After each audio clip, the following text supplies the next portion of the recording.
Hello दोस्तों, daily update YouTube channel में आपका स्वागत है। दोस्तों, अगर आपने भी हरियाणा बोर्ड की क्लास 10वीं या 12वीं क्लास के एग्जाम दिए हैं और आपके रिजल्ट में आप किसी सब्जेक्ट में फेल हो गए हैं तो दोस्तों आपको घबराने की बिल्कुल भी जरूरत नहीं है, क्योंकि हरियाणा बोर्ड ने आपके लिए धमाकेदार अपडेट दी है।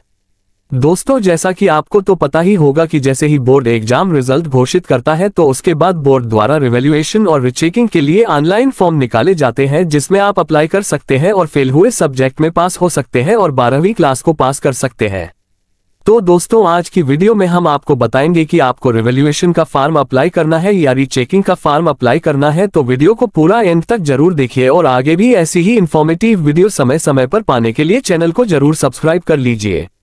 तो दोस्तों, यहाँ पर देखिए, ये नोटिस हरियाणा बोर्ड की ऑफिशियल वेबसाइट पर बोर्ड द्वारा अपलोड किया गया है, जिसमें आपको कुछ जरूरी बातें बताई गई है। तो चलिए सबसे पहले एक बार नोटिस को पढ़ लेते हैं कि आखिर इसमें क्या कुछ दिया गया है। सबसे पहले दोस्तों हम आपको बता देते हैं कि अगर आप रीचेकिंग के लिए अप्लाई करते हैं तो आपके पेपर में आपको जो भी नंबर मिले हैं सिर्फ उनको काउंट करके वेरीफाई किया जाएगा, और अगर आप री इवेल्युएशन का फॉर्म अप्लाई करते हैं तो आपका पेपर ही दोबारा से चेक किया जाएगा। तो दोस्तों, री इवेल्युएशन भरने में आपके मार्क्स बने के ज्यादा चांसेस रहते हैं, क्योंकि इसमें एक नहीं बल्कि 2 टीचर आपका पेपर 2 बार से चेक करते हैं। मतलब आपका 2 बार पेपर चेक होगा और आपको हर क्वेश्चन के दोबारा से नंबर मिलेंगे। ऐसे में आपके रिजल्ट में आपके मार्क्स बने की ज्यादा संभावना रहती है। इसकी फीस भी ज्यादा होती है। वही रीचेकिंग की फीस री इवेल्युएशन की तुलना में काफी कम होती है, क्योंकि इसमें आपको जो भी आपके एग्जाम में मार्क्स मिले हैं उनको काउंट किया जाता है। वहीं री इवेल्युएशन में आपका पूरा पेपर ही दोबारा से चेक होता है। तो दोस्तों, आप अपने अनुसार इनमें से जो चाहे वो फॉर्म भर सकते हैं, लेकिन आपको बता दें कि ज्यादातर स्टूडेंट्स री इवेल्युएशन का फॉर्म अप्लाई करते हैं। इसकी फीस भले ही ज्यादा है, लेकिन इसमें मार्क्स बने के ज्यादा चांस रहते हैं।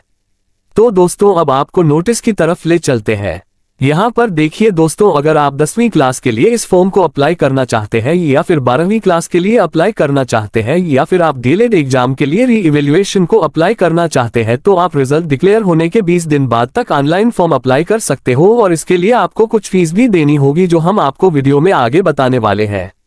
उसके बाद बताया गया है कि आप फॉर्म को सिर्फ ऑनलाइन मोड में ही अप्लाई कर सकते हैं। अगर आप किसी भी दूसरे तरीके से फॉर्म अप्लाई करते हैं तो उसको एक्सेप्ट नहीं किया जाएगा। उसके बाद बताया गया है कि री इवेल्युएशन करने के बाद आपका फाइनल रिजल्ट बोर्ड की ऑफिशियल वेबसाइट पर अपलोड कर दिया जाएगा, जिसे आप बोर्ड की ऑफिशियल वेबसाइट पर चेक कर पाएंगे।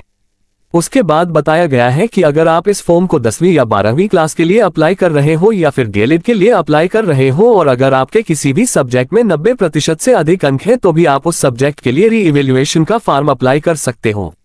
उसके बाद बताया गया है कि री इवेल्युएशन के फॉर्म को अप्लाई करने के लिए आपको 1000 रुपये प्रति सब्जेक्ट देने होंगे। अगर आपके पास बीपीएल कार्ड है तो आपके लिए सिर्फ 800 रुपये की फीस रहेगी, और ऐसे में आपको ऑनलाइन फॉर्म अप्लाई करते समय अपने बीपीएल कार्ड की एक कॉपी को फॉर्म में अपलोड करना होगा। दोस्तों, इसके बाद बताया गया है कि आप चाहे एक सब्जेक्ट के लिए री इवेल्युएशन का फॉर्म अप्लाई करें या फिर एक से ज्यादा सब्जेक्ट्स के लिए अप्लाई करें, आपको सिर्फ एक ही फॉर्म अप्लाई करना होगा। और दोस्तों, आप जो भी फीस डिपॉजिट करोगे वो नॉन रिफंडेबल होगी, मतलब वो आपको किसी भी सूरत में वापस नहीं मिलेगी। उसके बाद दोस्तों, बोर्ड का एक इम्पोर्टेंट रूल यहाँ पर बताया गया है कि अगर आप किसी भी सब्जेक्ट के लिए री इवेल्युएशन का फॉर्म अप्लाई करते हो और उस सब्जेक्ट में आपके 15% या इससे अधिक नंबर बढ़ जाते हैं तो आपको 1000 रुपये में से 600 रुपये वापस कर दिए जाएंगे। और अगर आपने 800 रुपये की फीस भरी थी तो उसमें से आपके 480 रुपये वापस कर दिए जाएंगे।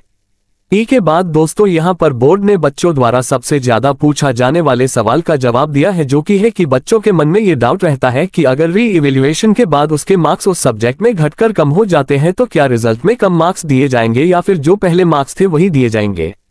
तो दोस्तों, इस संदर्भ में यहाँ पर बताया गया है कि अगर री इवेल्युएशन के बाद आपका एक भी नंबर बढ़ता है तो उसे आपके टोटल रिजल्ट में जोड़ दिया जाएगा, लेकिन अगर री इवेल्युएशन में आपके मार्क्स घटकर कम हो जाते हैं तो जो मार्क्स आपको रिजल्ट में पहले मिले हैं वही आपके फाइनल मार्क्स माने जाएंगे। मतलब दोस्तों, इस फॉर्म को भरने से ऐसा नहीं होगा कि अगर री इवेल्युएशन के बाद आपके नंबर कम हो गए तो रिजल्ट में भी आपके नंबर कम हो जाएंगे। दोस्तों, अगर आपके नंबर बढ़ते हैं तो अच्छी बात है कि आपके रिजल्ट में भी आपके नंबर बढ़ जाएंगे, और अगर नहीं बढ़ते हैं या फिर कम हो जाते हैं तो आपको घबराने की बिल्कुल भी जरूरत नहीं है, क्योंकि ऐसे में आपके पिछले नंबरों को ही रिजल्ट में जोड़ा जाएगा ताकि आपका रिजल्ट अच्छा आए। इसके बाद दोस्तों यहाँ पर बताया गया है कि अगर री इवेल्युएशन के बाद आपके किसी सब्जेक्ट में 15% या इससे ज्यादा नंबर बढ़ रहे हैं तो आपकी अनश्वर सीट को थर्ड एग्जामिनर के पास भेजा जाएगा। मतलब दोस्तों आपकी कॉपी को दोबारा से चेक करवाने के लिए किसी तीसरे टीचर को भेजी जाएगी, क्योंकि दोस्तों इससे पहले आपकी 2 बार कॉपी चेक हो चुकी होगी, तो अब ये तीसरे टीचर के पास भेजी जाएगी और इसके बाद बोर्ड के रूल्स एंड रेगुलेशन के अकॉर्डिंग आपको सेकंड और थर्ड टीचर द्वारा दिए गए नंबरों का एवरेज निकालकर मार्क्स दिए जाएंगे और यही मार्क्स आपके फाइनल रिजल्ट में जोड़ दिए जाएंगे। इसके बाद बताया गया है कि अगर आप आधा अधूरा फॉर्म अप्लाई करते हो तो या फीस की पेमेंट नहीं करते हो तो आपका फॉर्म सबमिट नहीं होगा और इसे रिजेक्ट कर दिया जाएगा। इसके अलावा दोस्तों यहाँ पर बताया गया है कि अगर किसी कारणवश री इवेल्युएशन के लिए आपकी आंसर सीट नहीं मिल पाती है तो आपका री इवेल्युएशन नहीं किया जाएगा और ऐसी स्थिति में आपको आपकी फीस आपके बैंक अकाउंट में वापस कर दी जाएगी। दोस्तों जो बैंक अकाउंट आप फॉर्म अप्लाई करते समय देंगे उसी अकाउंट में आपको फीस के पैसे वापस मिल जाएंगे। उसके बाद बताया गया है कि चेक की गई आंसर सीट किसी भी सूरत में आपको या आपके माता पिता को नहीं दिखाई जाएगी। इसके बाद बताया गया है कि री इवेल्युएशन आप सिर्फ उन्हीं सब्जेक्ट का करवा सकते हैं जिनका आपने रिटन एग्जाम दिया है। इसके अलावा यहाँ पर बताया गया है कि किसी भी प्रकार की कानूनी कार्रवाई सिर्फ भिवानी जिले की कोर्ट में ही होगी। तो दोस्तों ये थे आपके लिए इंपॉर्टेंट पॉइंट्स। अब आपको बता देते हैं कि आप कैसे री चेकिंग और री इवेल्युएशन का फॉर्म अप्लाई कर सकते हैं। तो दोस्तों जैसे ही आप हरियाणा बोर्ड की ऑफिशियल वेबसाइट पर आएंगे तो यहाँ पर आपको नीचे की तरफ स्क्रॉल डाउन करना है और यहाँ पर आपको एक ऑप्शन दिखाई देगा जो कि री चेकिंग और री इवेल्युएशन के ऑनलाइन फॉर्म के लिए है। इसके ऊपर आपको क्लिक करना है और उसके बाद आपके सामने कुछ ऐसा इंटरफेस ओपन हो जाएगा। यहाँ पर आपको सबसे पहले आपकी जो भी क्लास है आपको अपनी क्लास सिलेक्ट करनी है और उसके बाद आपको अपना रोल नंबर फिल करना है और उसके बाद यहाँ पर दिया गया कैप्चा फिल करना है और नीचे दिए गए रजिस्टर के बटन पर क्लिक कर देना है। अब आप रजिस्टर हो जाएंगे और अब आप अपना अकाउंट लॉगिन करके अपना री इवेल्युएशन या री चेकिंग का फॉर्म अप्लाई कर सकते हैं।